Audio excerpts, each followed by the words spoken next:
બાદ સુરતના બમરોલી વિસ્તારમાં ઇન્ડસ્ટ્રીઝમાં આગ લાગી છે। ઉમા ઇન્ડસ્ટ્રીમાં અચાનક જ આગ લાગતા દોડધામ મચી ગઈ। આગના ધુમાડાના ગોટે ગોટા દૂર દૂર સુધી દેખાયા હતા। ફાયર વિભાગે આગ પર કાબુ મેળવી લીધો છે।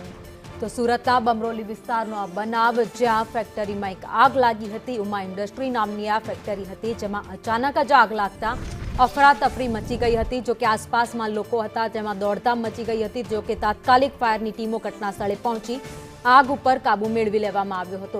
જો કે આસપાસમાં જે લોકો હતા તેમને પણ ખસેડી લેવામાં આવ્યા હતા। સદનસીબે આ ઘટનામાં કોઈ જાનહાનિ નથી સર્જાઈ।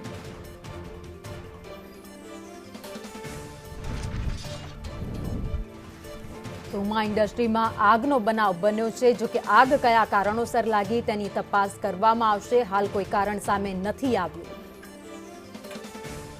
યુક્ત પાણી ફરી પાછી ઉભરાયું હતું અને તેને લઈને તંત્ર દ્વારા જે છે 18થી કુલ 12 જેટલી એકમો સીલ કરવામાં આવી હતી। ત્યારે સવારે સંદેશ ન્યૂઝના અહેવાલ બાદ ગુજરાત પ્રદૂષણ બોર્ડના અધિકારીઓ પણ અહીં આવી પહોંચ્યા છે। જોઈ શકાય છે કે પછાડી તેઓ આવ્યા હતા, પરંતુ ગાડીમાંથી ઉતરતા નથી તેવું જોવાઈ રહ્યા છે। કારણ કે અહીં જે સ્થિતિ છે કે સમગ્ર જગ્યા ઉપર જે છે લાલ કેમિકલનું પાણી જોવાઈ રહ્યું છે। અધિકારીઓ દ્વારા પણ અહીં તપાસ કરવા માટે આવ્યા છે, પરંતુ હજી સુધી નીચે નથી ઉતર્યા।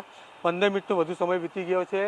આ લાલ કલરનું પાણી જે છે રસાયણયુક્ત પાણી, કેમિકલયુક્ત પાણી, લોકોના જીવ જોડે છેડા થતા હોય તેવું એક પાણી છે, જે ખોટી રીતે ડ્રેનેજ લાઈન આપી દેવાતા આ જે છે પાણી તે પાણી અહીં બહાર ઉભરાયું છે। અધિકારીઓ જે છે તપાસ માટે આવ્યા છે। જીપીસીના અધિકારીઓ છે તે અહીં આજુબાજુના મિલો છે તે મિલોમાં તપાસ કરી રહ્યા છે। કયા પ્રકારનું જે પાણી આવ્યું છે તે જોઈ શકાય છે। તેમના દ્વારા એકમોમાં જઈ રહ્યા છે અને તપાસ માટે તેઓ જોઈ રહ્યા છે કઈ રીતનું પાણી છે આ કેમિકલયુક્ત, રસાયણયુક્ત પાણી, જે રવિવારના રોજ પણ જે રીતે વરસાદી પાણી ભરાયા હતા તેમાં મિશ્રણ થઈ ગયું હતું। ત્યારે ગરમ પાણી આ હતું અને ખૂબ જ ઝેરી રસાયણયુક્ત પાણી હતું।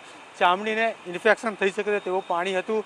ત્યારે તેને લઈને મેયર અને અહીંના એમએલએ જે છે ધારાસભ્ય, તેમના દ્વારા રજૂઆતો કરવામાં આવી હતી। તેને લઈને એકમો પણ સીલ કરવામાં આવ્યા હતા। ત્યારે આજે સંદેશ ન્યૂઝના અહેવાલ બાદ ગુજરાત પ્રદૂષણ બોર્ડના અધિકારીઓ દ્વારા પણ અહીં તપાસ માટે આવી પહોંચ્યા છે। અલગ અલગ એકમો